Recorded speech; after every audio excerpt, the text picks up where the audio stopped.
ನನ್ನ ಪಕ್ಷನಿಷ್ಠೆ, ಕರ್ತವ್ಯ ಶ್ರದ್ಧೆ ಮತ್ತು ಸಂಘಟನಾ ಶಕ್ತಿ, ರೈತಪರ ಕಾಳಜಿಯನ್ನು ಗುರುತಿಸಿ ನನ್ನನ್ನು ಬಿಜೆಪಿಯ ಉತ್ತರ ಕನ್ನಡ ಜಿಲ್ಲಾ ರೈತ ಮೋರ್ಚಾ ಅಧ್ಯಕ್ಷರನ್ನಾಗಿ ನೇಮಿಸಬೇಕೆಂದು ಜಿಲ್ಲಾಧ್ಯಕ್ಷರಾದ NS ಹೆಗಡೆಯವರು ಆದೇಶ ಹೊರಡಿಸಿದ್ದಾರೆ. ಅವರಿಗೆ ಹೃದಯಪೂರ್ವಕ ಕೃತಜ್ಞತೆಗಳು ಎಂದು ಜಿಲ್ಲೆಯ ಬಿಜೆಪಿ ರೈತ ಮೋರ್ಚಾದ ನೂತನ ಅಧ್ಯಕ್ಷ ಅನಂತಮೂರ್ತಿ ಹೆಗಡೆ ತಿಳಿಸಿದ್ದಾರೆ.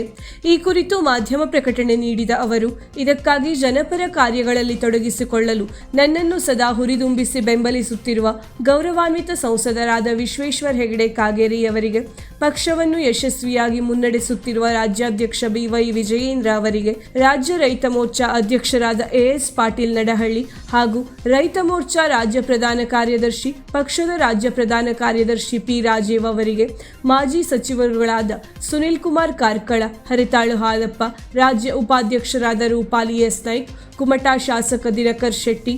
ಮಾಜಿ ಶಾಸಕರಾದ ಸುನಿಲ್ ನಾಯ್ಕ್, ಸುನಿಲ್ ಹೆಗಡೆ, ರಾಜ್ಯ ಕಾರ್ಯಕಾರಿಣಿ ಸದಸ್ಯರಾದ KG ನಾಯ್ಕ್ ಮತ್ತು ಪಕ್ಷದ ಜಿಲ್ಲೆಯ ಎಲ್ಲಾ ಪ್ರಧಾನ ಕಾರ್ಯದರ್ಶಿಗಳು, ನಿಕಟಪೂರ್ವ ಅಧ್ಯಕ್ಷ ರಮೇಶ್ ನಾಯ್ಕ್ ಕುಪ್ಪಳ್ಳಿ, ಜಿಲ್ಲಾ ಕೋರ್ ಕಮಿಟಿ ಸದಸ್ಯರು, ಎಲ್ಲ ಮಂಡಳ ಅಧ್ಯಕ್ಷರು, ಸಮಸ್ತ ಕಾರ್ಯಕರ್ತರು, ಹಿತೈಷಿಗಳು ಹಾಗೂ ಆತ್ಮೀಯರಿಗೆ ಧನ್ಯವಾದಗಳನ್ನು ಅರ್ಪಿಸುತ್ತೇನೆ.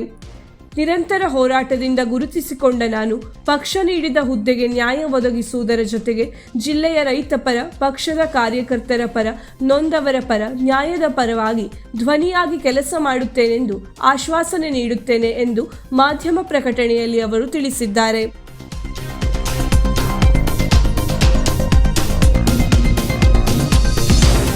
ವೀಕ್ಷಕ ಮಹಾಪ್ರಭುಗಳೇ, ನಮ್ಮ ಚಾನಲ್ ಅನ್ನು ಸಬ್ಸ್ಕ್ರೈಬ್ ಮಾಡಿ, ಶೇರ್ ಮಾಡಿ, ಪ್ರೋತ್ಸಾಹಿಸಿ.